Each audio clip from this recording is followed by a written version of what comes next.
Il m'a tout de suite plu. Je le voyais toujours à travers la clôture.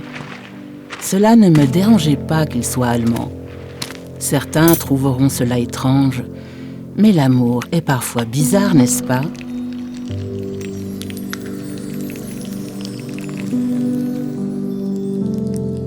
Je suis originaire de Poznań, en Pologne. Je n'avais que 16 ans quand ils m'ont arrêté. Ils m'ont forcé à monter dans une voiture et j'ai disparu. De nos jours, on appellerait ça un enlèvement. Ensuite, ils m'ont enfermé. Les interrogatoires ont commencé.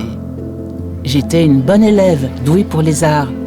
Alors, pendant un certain temps, ils m'ont fait peindre de la porcelaine. Pendant quelques heures, je pouvais presque oublier le camp de concentration. Quel bonheur!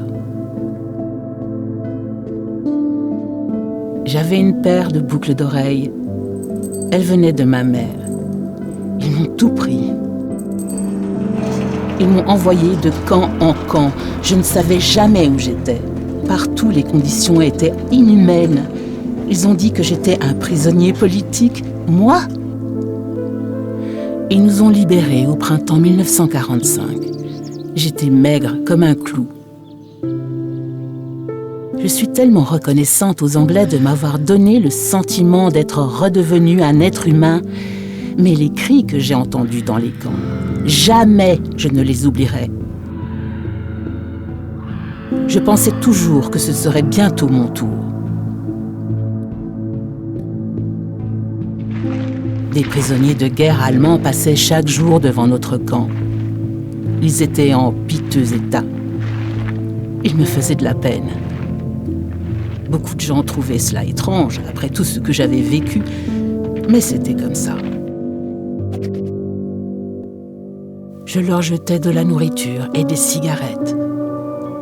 Et tous les jours, je parlais à l'un d'eux à travers la clôture.